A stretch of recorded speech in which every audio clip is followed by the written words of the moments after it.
Yamil, vamos a empezar y me dice si se está compartiendo. Sí, se puede observar, doctor.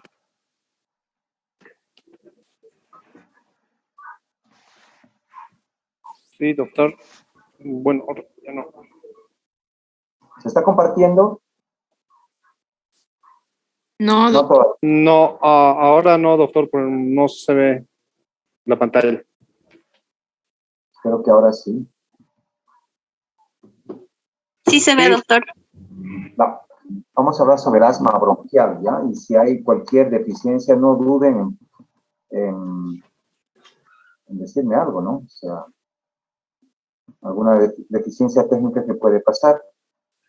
Y vamos a hablar sobre el asma bronquial. En esta oportunidad, asma, que viene del griego, que significa jadeo, en pocas palabras, y es una enfermedad netamente inflamatoria, como lo vamos a ver, crónica.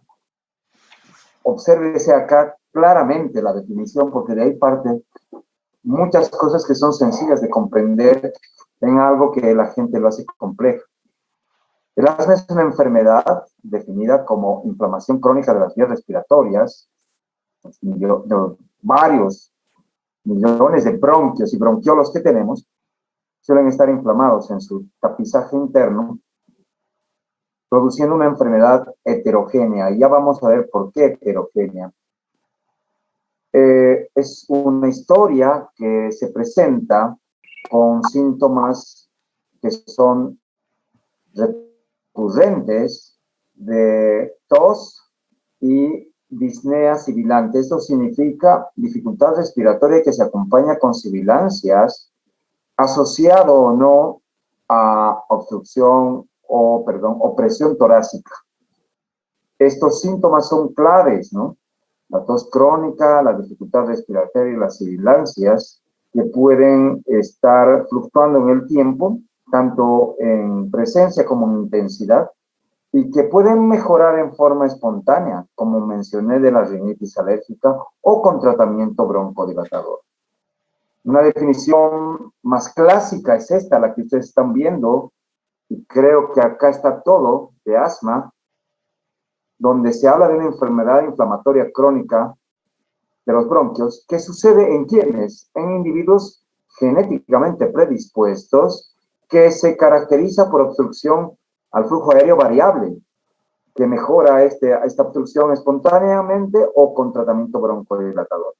Ahora bien, ese proceso inflamatorio conlleva una respuesta normal de los bronquios y básicamente de la musculatura que está asociado a los bronquios, musculatura lisa, que produce contracción, broncoconstricción.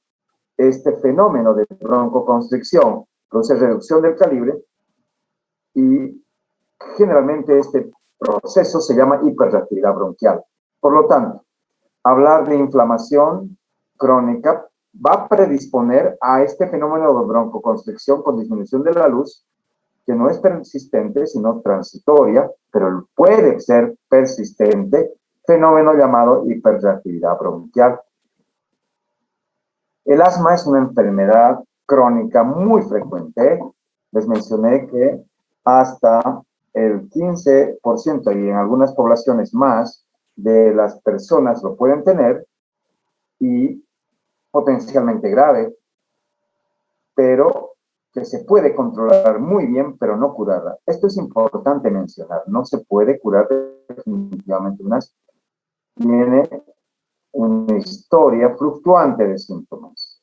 Es decir, la inflamación bronquial, que es compleja, ahora lo vamos a ver en estos aspectos más importantes, va a producir sí o sí un fenómeno de hiperreactividad bronquial, que es la causa de los síntomas, ¿no? Porque un sujeto asmático puede estar inflamado, pero no con hiperreactividad bronquial. De hecho, el paciente asmático está inflamado permanentemente, pero esto no necesariamente, o el proceso inflamatorio no necesariamente está produciendo síntomas, sino, por ejemplo, cuando se resfría, cuando tiene un virus sincitial respiratorio, como esta temporada está surgiendo en Cochabamba, un brote de sincitial respiratorio, bueno, ahí se activa la inflamación mayor y se presenta la hiperreactividad bronquial.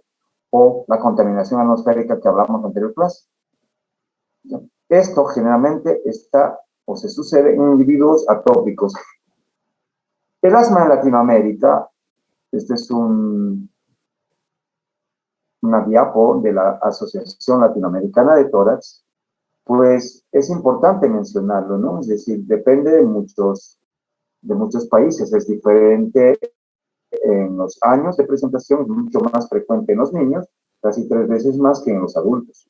Se estima que a nivel global tenemos más de 300 millones de personas asmáticas. Y en Latinoamérica se calcula que en los 6 a 7 años tenemos casi 17% de niños asmáticos. En la preadolescencia, el 15%, casi 16%. Pero fíjense cómo baja a la adultez, bajando al 5 a 6% de la población. Es decir, hay una historia de asma que es de esa naturaleza y que, ¿qué pasó con ese otro 10%? ¿Desapareció? Sí, muchas veces ese 10% remite sus síntomas en forma persistente. Ahora, porque probablemente sus vías respiratorias están más estables, o por el estilo de vida, sobre todo de los pacientes. Ese tercio vuelve a presentarse, como les mencionaba, a la edad de los 30 años. Entonces, cuando se habla de gravedad, ya lo vamos a hablar después, el 5% de la población a nivel global tiene asma grave. Menos de la mitad de los pacientes con asma están con asma controlado. Ahora lo vamos a ver qué significa controlar el asma, ¿ya? Es fundamental esta situación. Hablar de Latinoamérica es hablar de mal control del asma, tener síntomas diarios. Fíjense los asmáticos en Latinoamérica, más de la mitad están con síntomas diarios y también en la noche. Y casi una mitad de los mismos, 44%, tienen que ir a emergencia por asma. Digamos, esto fue antes de la pandemia. Si ustedes se remiten a estos gráficos donde se habla sobre todo de la prevalencia asociada a los países, no es lo mismo un país como por ejemplo de Oceanía o la parte, digamos, de algunos países de Asia y también, ¿por qué no?, de Centroamérica, que tienen País de Gales, Nueva Zelanda, Irlanda, por ejemplo, ese es el 15%, pero fíjense otros países, Rusia, Grecia y Albania, ni el 3%. Y los casos de asma fatal por cada 100.000 pacientes asmáticos no tiene la misma prevalencia en mortalidad que en presentación. Eso quiere decir que ya nadie debería morir por asma. Sin embargo, en muchos países todavía siguen muriendo. Mismo en Rusia, donde la incidencia es baja, pero la mortalidad es cerca del 20%. O Uzbekistán o Albania, algunos países como Singapur o Colombia tienen incidencias de mortalidades más de lo que uno debería esperar.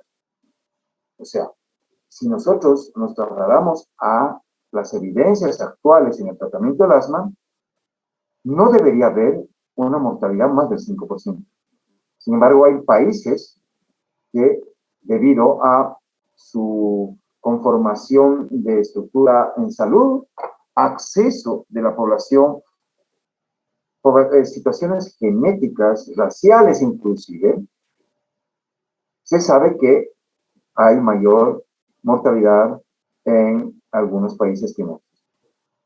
En la anatomía patológica, este esquema nos va a permitir verificar el proceso inflamatorio asociado a algunas situaciones microscópicas, como ser que la luz bronquial está mucho más disminuida, producto de un proceso inflamatorio que no conlleva solamente la mucosa ni la submucosa, sino que hay una hiperplasia del músculo liso, sobre todo en sujetos asmáticos severos y mal controlados, una hipertrofia de las glándulas submucosas, mismo de las blood cells que están en el epitelio, pseudoestratificados en viscosidad del aparato respiratorio, con moco que es muy, muy denso, que tiene diferentes características de otro proceso inflamatorio. Es decir, el moco de un sujeto asmático definitivamente es mucho más denso, pegajoso y produce tapones.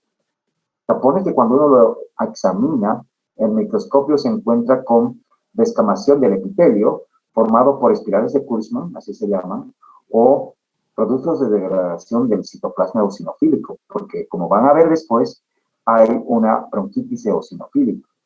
Por ejemplo, hay cristales de Charcot-Leyden del citoplasma, degradación de muchas estructuras citoplasmáticas y también cuerpos de Cleón. Esto es lo que se encuentra en un moco verdoso, pegajoso, que dicen, no, acá debe haber infección, y lo de siempre, y lo que realmente estoy acá es para evitar que la gente en un proceso asmático le dé brutalmente antibióticos. Y la anatomía patológica, como vean ustedes, cómo es de diferente a un bronquio normal, en lo que se llama el espesor de la pared bronquial, de la luz bronquial, los alveolos aledaños, comparado con un proceso de una luz bronquial disminuida, con tapón de moco, con un epitelio mucoso alterado, con inflamación de la mucosa y la submucosa, hiperplasia del músculo liso, y obviamente es diferente la conformación anatomopatológica. Este gráfico lo utilizo yo para mostrar a mis pacientes por qué deben usar corticoide inhalado controlador, porque una cosa es abrir los bronquios, relajar el músculo liso con un beta 2 de acción corta como el salbutamol, que es solamente un rescate, y otra cosa es hablar de un control, usar un controlador inhalado para desinflamar o deshinchar, les digo a mis pacientes, este espesor de la mucosa bronquial. Y es muy importante explicarle esto al paciente para que por lo menos se adhiera a la terapia. Sabemos que más de la mitad, yo diría, en nuestro medio, se adhiere durante un par de meses y uno se siente bien y ya lo suelta el medicamento. Entonces, a mí no me gusta hablar de por vida, ni condenar al paciente, hablar de esa situación me parece muy lapidario, pero sí hay que explicar que hay un proceso inflamatorio que debe controlarse porque no se cura, no se controla. Hay muchos triggers, pero sobre todo hay agentes que debemos clasificar en sensibilizantes y desencadenantes. Una cosa es un agente sensibilizante para la reacción inmunológica o respuesta inmediata, alérgica, que lo vamos a ver, y otra cosa es el agente, digamos, de tipo desencadenante. El sensibilizante es partícula biológica inocente para la mayor parte de la gente, no se ve como el COVID, pero a mí me gusta mucho que el COVID haya llegado porque por lo menos la gente se ha concientizado de que respiramos un aire que está lleno de porquerías, virus, bacterias, micobacterias, peces fecales y contaminantes cancerígenos. Con eso les digo todo. Pero bueno, el polen de las hermosas flores necesarias para todos los procesos biológicos en la vida suele ser un sensibilizante importante de rinitis y asma. Igualmente lo es la caspa de animales de sangre caliente, lo mismo lo suele ser el hongo atmosférico llamado alternario, aspergillus o cualquier hongo atmosférico.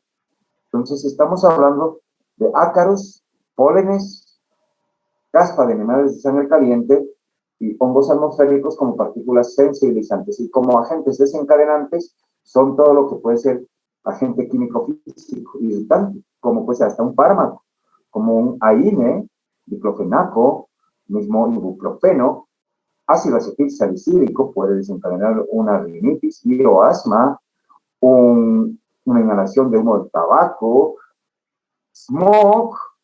La práctica del ejercicio produce el asma inducida por ejercicio, que tiene que ver con cambios osmolares inducidas por el aire frío, sobre todo por el proceso ventilatorio, y en mañanas frías y con smog. En el adulto mayor, una de las causas que produce mucho asma bronquial, entre comillas, es la enfermedad por reflujo, que en realidad es un reflejo broncoconstrictor colinérgico, donde el material ácido sube cuando hay un tono en el cardias disminuido al tercio inferior del esófago y produce Broncoconstricción por reflejo colinérgico.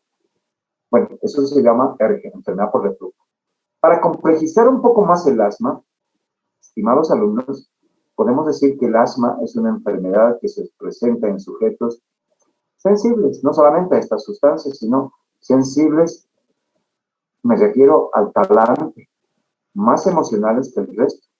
Hay una acepción muy interesante para que ustedes comprendan mejor a los pacientes que se llama el asma es el llanto reprimido de los bronquios. Es decir, sujetos que tienen alguna situación emocional, alegría o pena, pueden tener una crisis de asma en vez de manifestarla con sus emociones, ¿verdad? Y eso lo complejiza un poco más el asma. Claro que sí.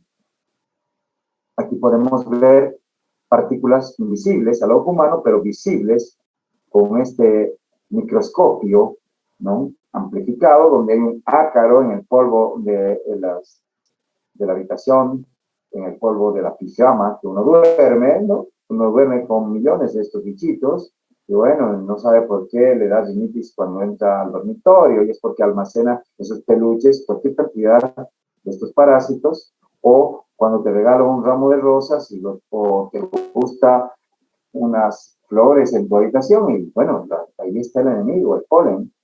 Entonces hay que tener cierto tipo de recaudos importantes, ni hablar de las mascotas, ¿no? Para pensar que esto puede ser un agente sensibilizante de tu tos.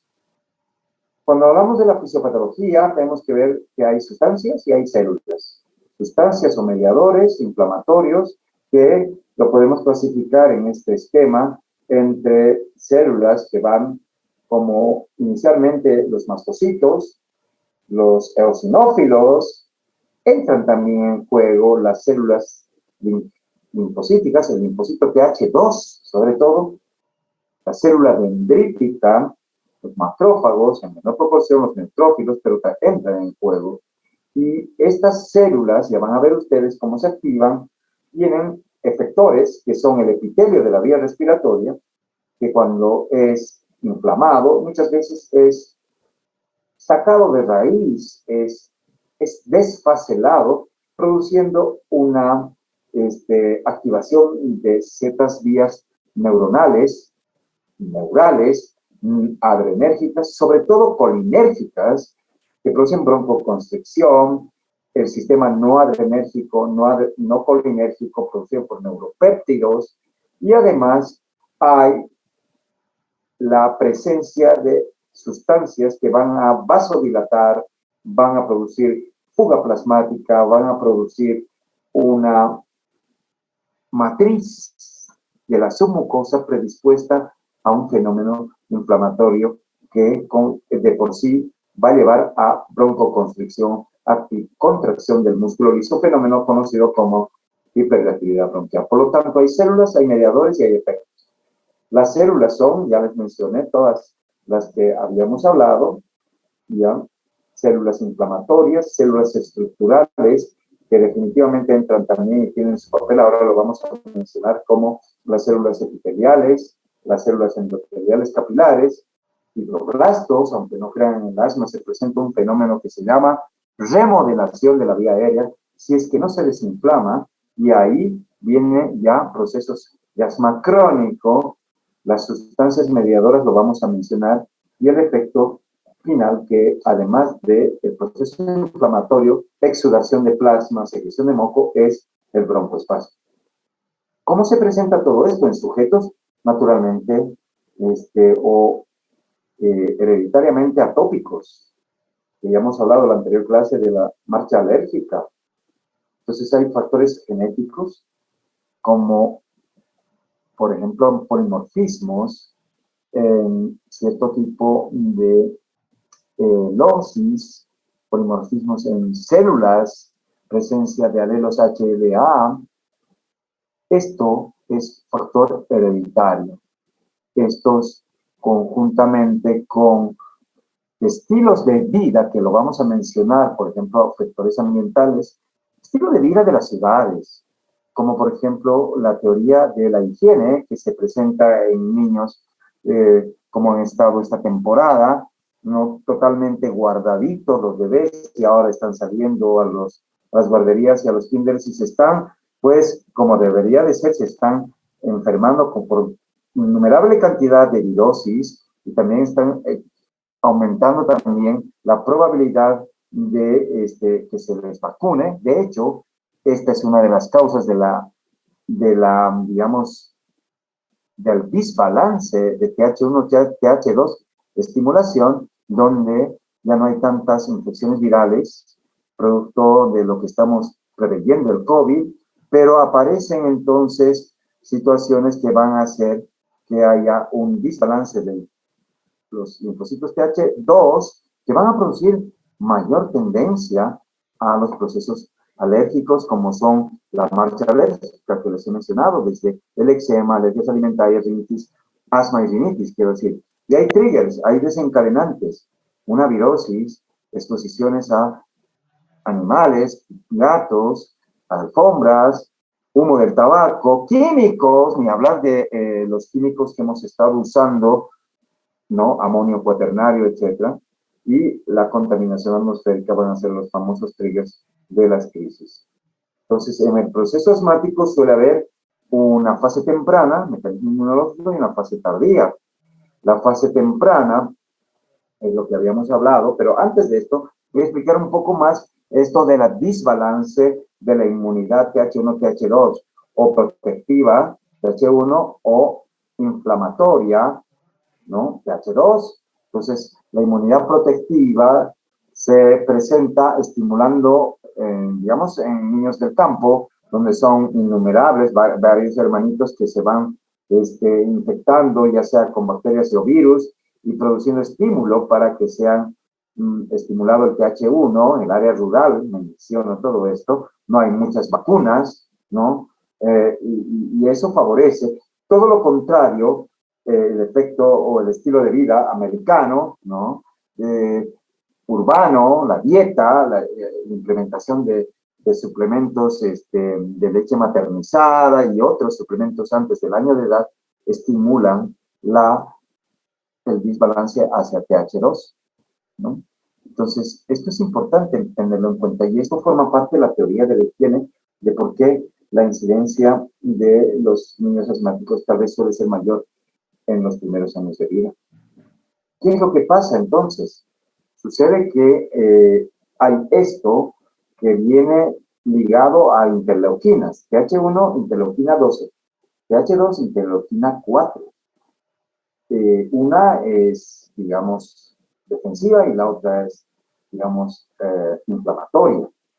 ¿Cómo empieza este proceso? El alérgeno ingresa a la vía respiratoria, sucesivas exposiciones al alérgeno van a ser, digamos, reconocidas inicialmente o se va a producir anticuerpos contra estas partículas alergénicas mediadas por las células B que producen los anticuerpos. Estas células B, estimulada al TH2, va a ir a pegotearse, llamaríamos así, a las células mastocitarias que empiezan a estar en la superficie de las mismas unidas a receptores, como se puede ver acá. Un ingreso de una partícula o un reingreso de una partícula alergénica, polen, por ejemplo, va a hacer que se active esta célula mastocitaria y libere todos los gránulos que contienen histamina, leucotrienos y citoquinas, que van a producir justamente una respuesta temprana, ¿no? Dependiendo del estímulo y de cuánto se ha sensibilizado en cantidad y en calidad de estos mastocitos, pueden producir un broncoespasmo, edema y obstrucción bronquial transitoria a las primeras horas, 4 a 6 horas. Si el proceso persiste, ya vamos a ver, hay una respuesta tardía que ya conlleva inflamación.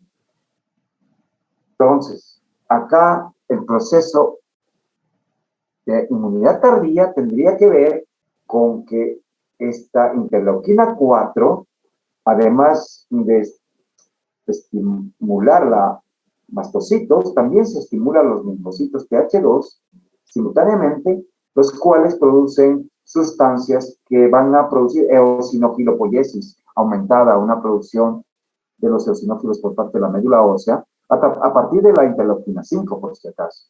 Esta interleuquina 5 estimula la eosinofilopoiesis y el eosinófilo es secretado en mayor cantidad a la sangre y llega a la circulación bronquial, donde hay moléculas de adhesión, moléculas que facilitan la migración, llamadas selectivinas, la de activación o de adhesión, y la de trasiego o traspaso, las moléculas BCAM1 y CAM1, que hacen que pase el eosinófilo a la matriz, a la submucosa, ¿ya? Donde además este eosinófilo pues es una célula especial, tiene moléculas especiales, tiene eotaxinas, produce quimotaxinas, y además tiene sustancias que van a producir una sobrevivencia mayor, porque además empieza a tener disminución de su apoptosis, entonces empiezan a sobrevivir más de lo normal. Producen injuria, producen una matriz alterada, daño en la estructura de la submucosa, van a producir activación de citoquinas que hacen que este eosinófilo, ¿ya?, vaya atrayendo más eosinófilos y vaya produciendo mayor sobrevida y daño en la submucosa bronquial, es decir, una bronquitis eosinofílica. Esto es un gráfico, el video no lo puedo mostrar, tenía, pero a veces no se puede ver bien el video, donde se ve una broncoscopía en el lóbulo medio y después de la administración de histamina, fíjense cómo se edematiza el bronquio, y esto nos suele pasar en algunos sujetos que nos hacen reacción alérgica a algunos agentes en broncoscopía, donde hay una edema importante de la mucosa, ya no puedes ver o verificar siquiera el bronquio lóbulo medio y el lóbulo inferior derecho, después de el proceso de reacción inmediata. Cuando el proceso persiste, hay cambios por activación de los miofibroblastos, interactuando también con parte de la matriz extracelular. Y entonces hay ya cambios de tipo irreversibles, se engresa la membrana basal, hipertrofia del músculo liso,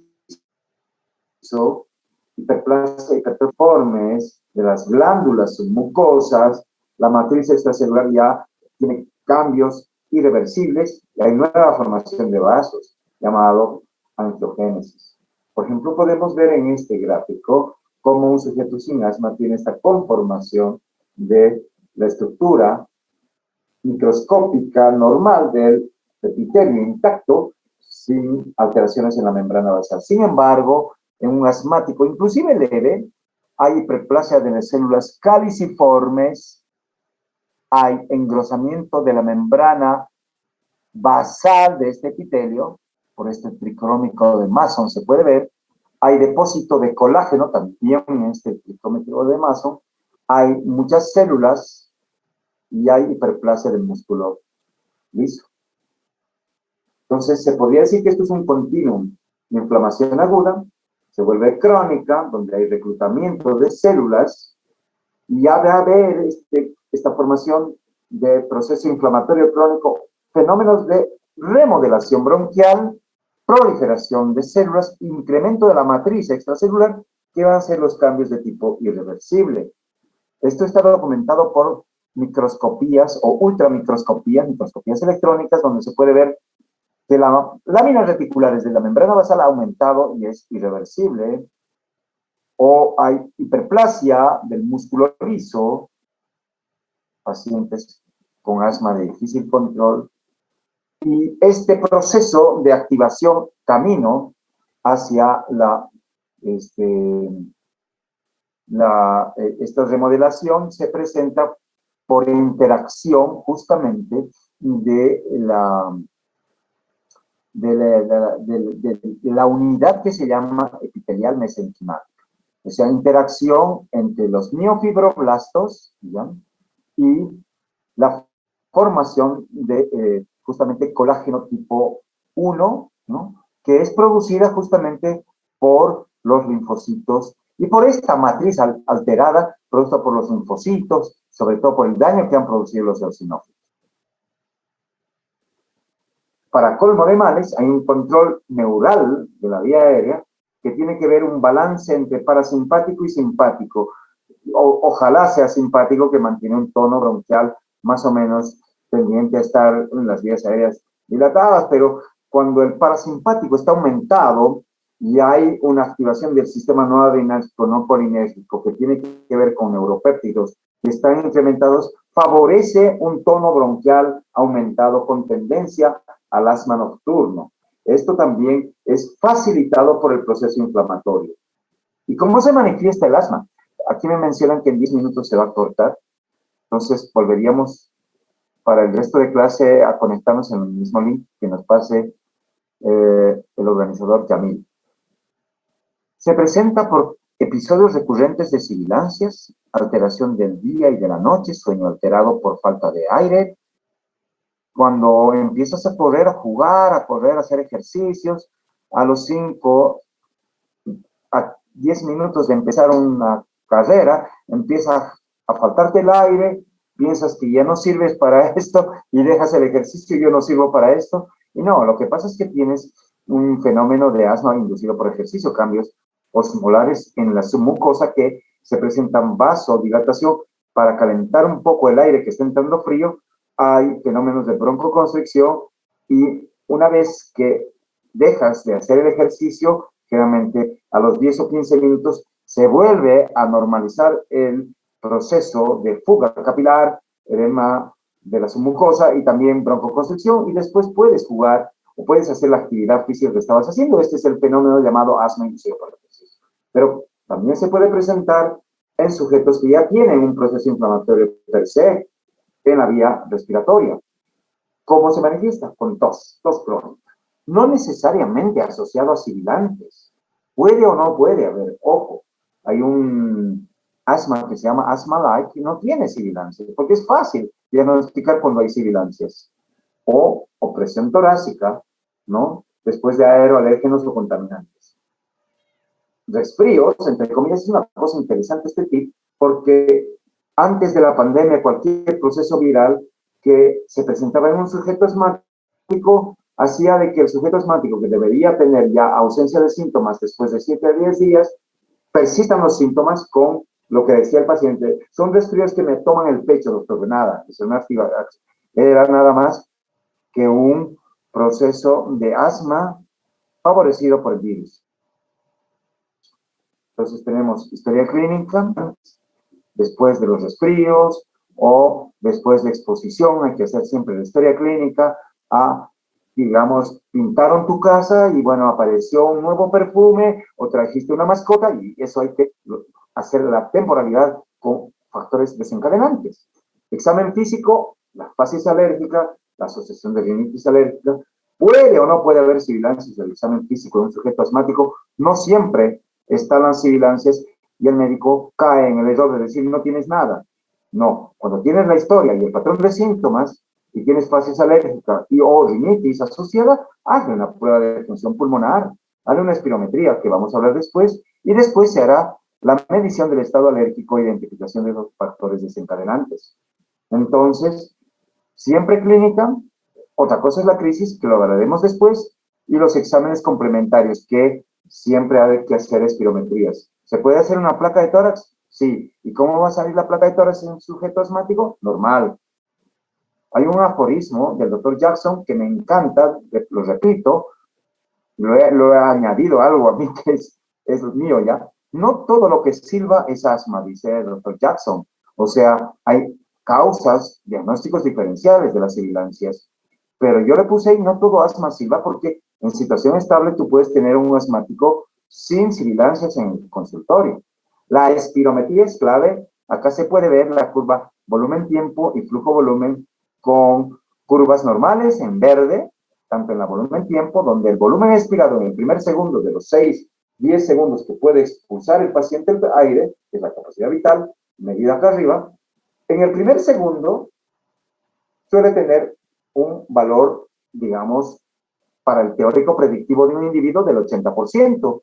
Sin embargo, un sujeto asmático, según el grado leve, moderado, severo o muy severo, está disminuido el volumen expirado en el primer segundo. En sujetos muy obstruidos, suele estar disminuida la capacidad vital forzada por atrapamiento aéreo. Si documentas obstrucción, tienes que aplicar broncodilatador y haces un SABA, que significa un broncodilatador de corta acción tipo salbutamol. A los 15 minutos lo vuelves a medir y se ve cómo mejorar. No solamente el volumen expirado en el primer segundo, más del 12%, sino también la capacidad vital, porque mejoró el atrapamiento aéreo, porque mejoró el volumen de reserva expiratoria. Por lo tanto, esta es la curva habitual, clásica de un sujeto asmático con buena respuesta y atrapamiento aéreo en la volumen-tiempo. En la curva flujo-volumen se ve el pico, que suele estar disminuido en sujetos asmáticos, el peak flow, que es este pico, ¿no? Que es un sexto del PEP-1 y que puede medirse con un aparatito especial. Pero en el espirómetro es este el pico, que se presenta porque hay el punto de igual presión. Para soplar tienes que hacer positivización de tus presiones pleurales que se transmiten a las presiones alveolo-bronquiales. Y eso va determinando en la medición, en el flujo de la salida de aire, justamente eso, un flujo ascendente. Pero llega un momento donde se equiparan las presiones, punto de igual presión pleural versus vía aérea, ya no hay diferencia de presión, ya no hay ascenso de esta rama, y por más de que siga soplando, hay un decremento, pero es un decremento que va a depender no del esfuerzo, sino del retroceso elástico de los millones de bronquiolos que tenemos. En normal se ve esa curvatura.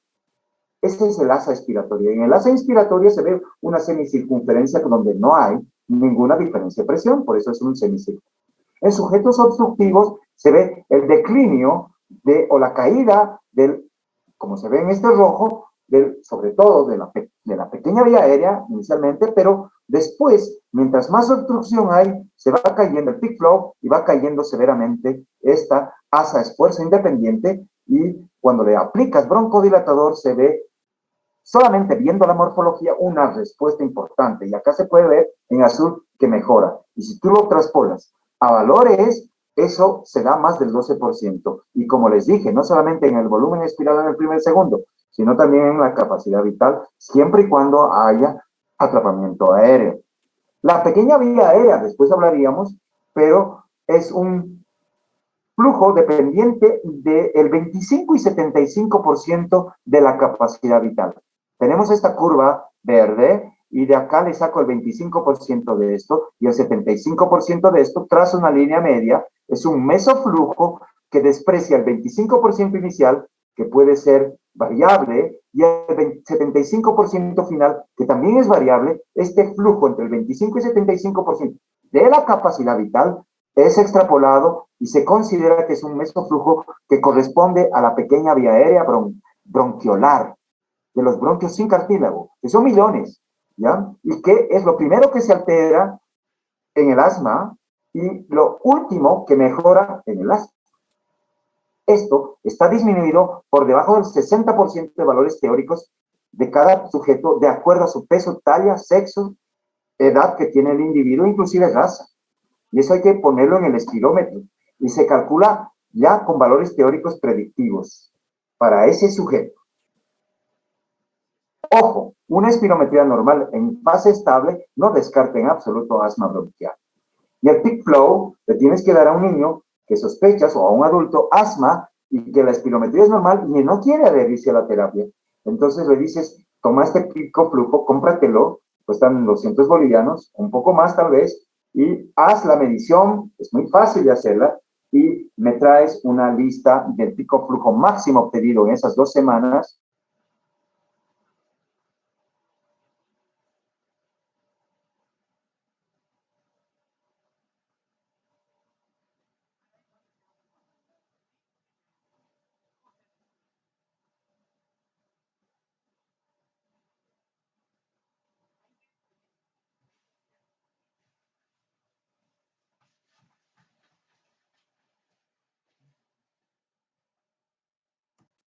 La variabilidad de flujos. ¿Qué significa esto? Significa que yo le doy el peak flow y le pido que en 2 semanas me traiga el pico flujo máximo obtenido en la mañana de 3 maniobras y el mínimo y en la noche el máximo de 3 maniobras. Entonces 2 semanas y me trae este registro donde supuestamente el pico flujo máximo era 670 el día 3 y el mínimo fue antes del día 14, que fue 570. Entonces se hace esta pequeña fórmula de otras que hay, máximo menos el mínimo sobre el máximo por ciento. Variabilidad de flujos más del 20% en estas 2 semanas, con esta fórmula, hablan de asma bronquial. Y si el sujeto es asmático y te trae esto, es un asma bronquial mal controlado, porque no debería haber tanta fluctuación de picoflujos o flujos en un sujeto que no es hiperreactivo. La clasificación de asma se presenta de acuerdo a el control de asma. Había una clasificación previa que era de la severidad de asma, otra que era del grado de alergia, por ejemplo, la de Rachman en 1918. Imagínense ustedes, hablaba de asma extrínseca, aquellas que eran de atópicos con una inmunoglobulina E aumentada, ¿ya? Y las intrínsecas, aquellas que no tenían, no se presentaban en sujetos alérgicos.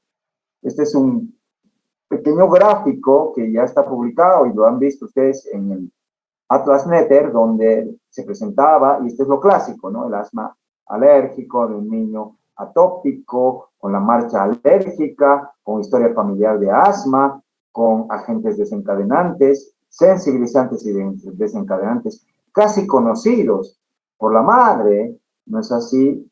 Donde había IgE aumentada, se asociaba habitualmente a eczema alérgico y si se hacía el prick test era positivo.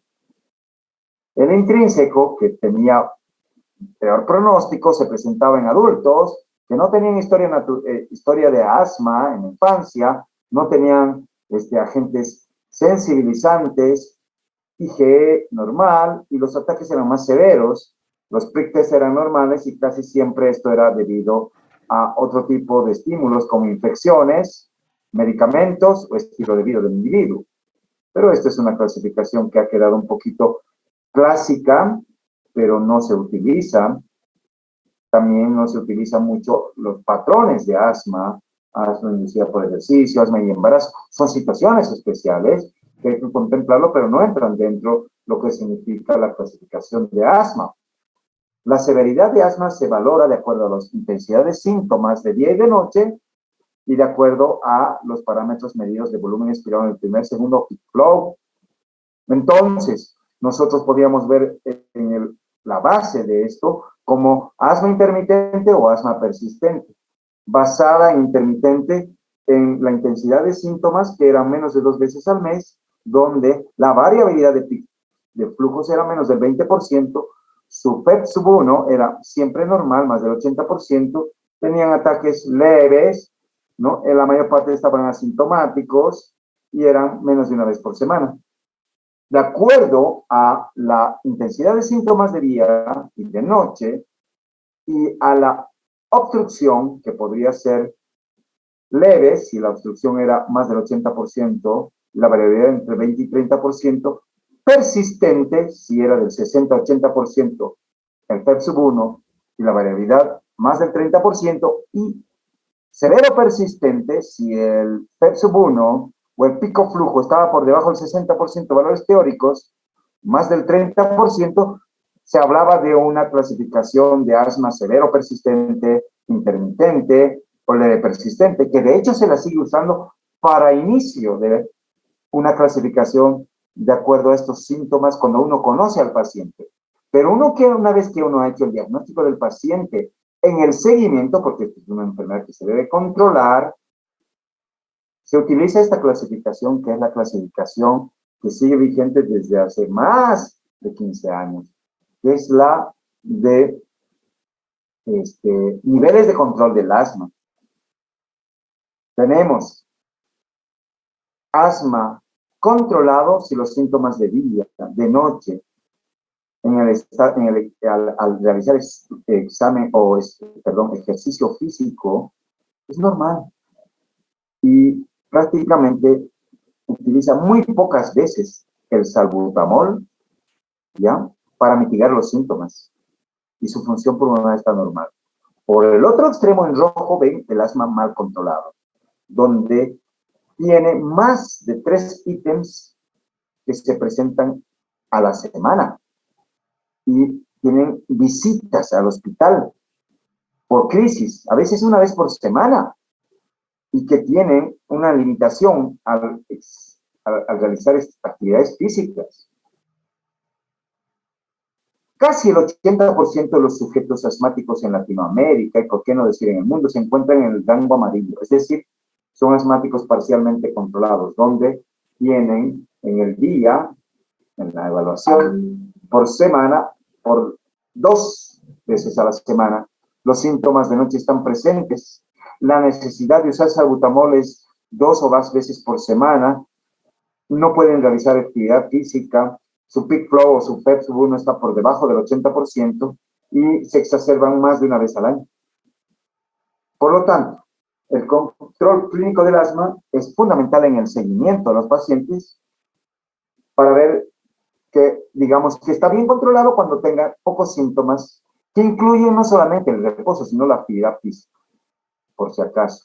La noche, que no reciba mucho beta-2, que es salbutamol, que no es el tratamiento del asma, es rescate, y que tenga menos exacerbaciones y una función pulmonar lo más normal posible.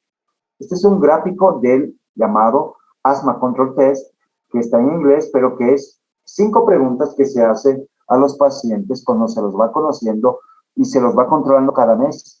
Es decir, si se pregunta si es que el paciente ha estado, digamos, impedido de realizar sus actividades laborales del 1 al 5, si ha estado con síntomas en el último mes, cuántas veces a la semana, cuántas veces a la semana ha utilizado su rescatador, menciono el salbutamol, cuántas veces ha tenido los síntomas en la noche, cuántas veces o cómo se autopercibe él que esté controlado su asma del 1 al 5 en el último mes. De acuerdo a eso, se puede hablar de que si está por encima de 20 puntos, está bien controlado, si no, está parcialmente controlado. Menos de 10 puntos es mal controlado. Entonces, los objetivos son el control del asma, ¿ok? Todos estos ítems tienen que estar presentes, controlando y prevenir la muerte por asma y las visitas de emergencia. Yo tengo el privilegio, antes de la pandemia, de que mis pacientes asmáticos muy pocas veces van a emergencia a nebulizarse, a hacer de majaderos a primera hora de la mañanita, porque les explico muy bien, o se les trata de explicar muy bien, de cómo deben automanejarse. Tratar la enfermedad, por lo tanto, es la clave, no las agudizaciones, no las crisis de asma. Cualquier hijo de vecino, perdóneme la palabra, puede diagnosticar asma si estás escuchando que está jadeando el paciente con sibilancias a distancia, ¿verdad?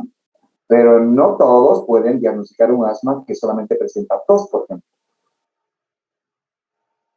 Para empezar un poquito, antes de ir terminando la clase, tenemos que decir que el tratamiento del asma es el tratamiento del proceso inflamatorio crónico. Y a estos medicamentos se los llama controladores. ¿Y cuál es la piedra fundamental o la cabeza de esto? Los corticoides inhalados. ¿Se puede usar corticoides sistémicos? Sí, en pautas cortas. Los que usan corticoides sistémicos permanentemente son mal manejados o asmas mal controlados. Se puede usar o se usaba antes las cromonas, las metilxantinas. Esto ya ha pasado un poquito la historia. Los antagonistas de leucotrienos se puede utilizar.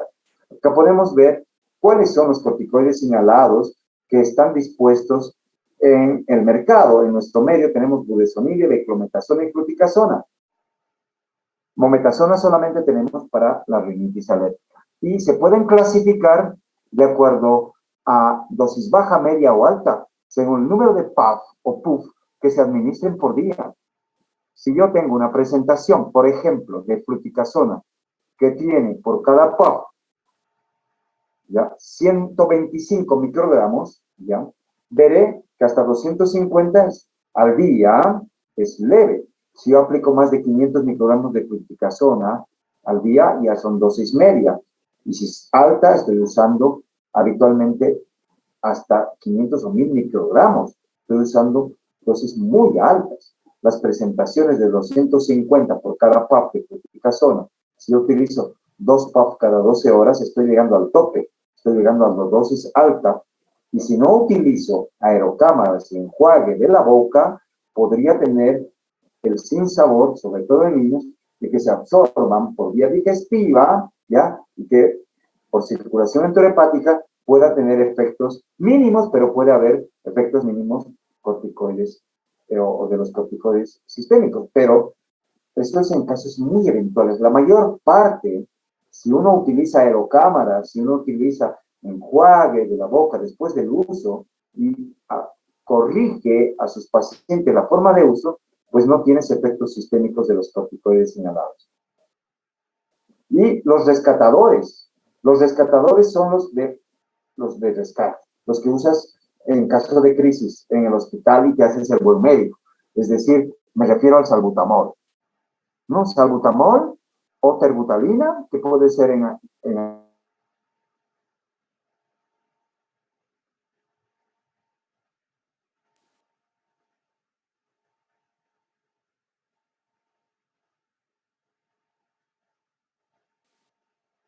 Hola, doctor.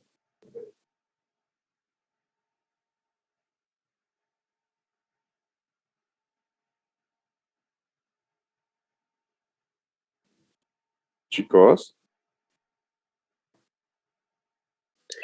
Creo que se le fue el audio. Oh, ya. Pensé que era mi internet, gracias.